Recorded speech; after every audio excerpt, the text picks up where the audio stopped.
আপনারা দেখছেন বার্তা এক নজর।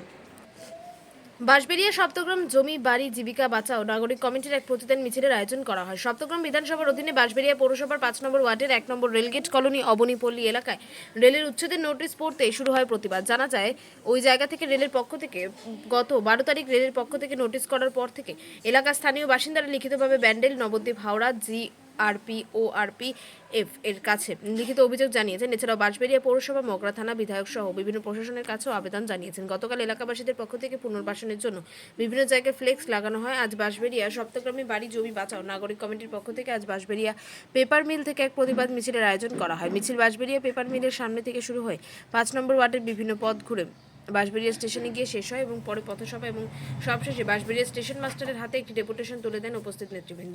উপস্থিত ছিলেন গোঘাট বিধানসভার প্রাক্তন বিধায়ক এবং জেলা পরিষদের সদস্য মানুষ মজুমদার, বাঁশবেড়িয়া পৌরসভার পৌরপ্রধান আদিত্য নিয়োগী, উপপৌরপ্রধান শিল্পী চ্যাটার্জি, চুচুড়া মগরা ব্লক তৃণমূল কংগ্রেসের সভাপতি তাপস চক্রবর্তী, হুগলি জেলা তৃণমূলের ছাত্র যুব সভাপতি শুভদীপ মুখার্জি, তৃণমূল নেতা মনোজ চক্রবর্তী, সপ্তগ্রাম পঞ্চায়েতের প্রধান, উপপ্রধান এবং জেলা পরিষদ ও পঞ্চায়েত সমিতি পৌরসভার বিভিন্ন ওয়ার্ডের কাউন্সিলর সহ এলাকার বাসিন্দারা। পৌরপ্রধান আদিত্য নিয়োগী কি বলছেন শুনবো।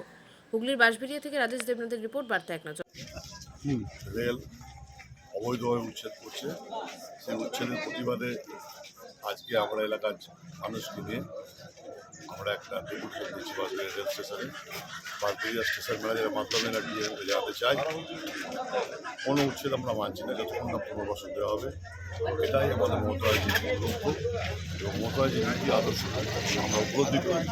আমরা সেই আজকে আমাদের সভা এটা আমরা করছি।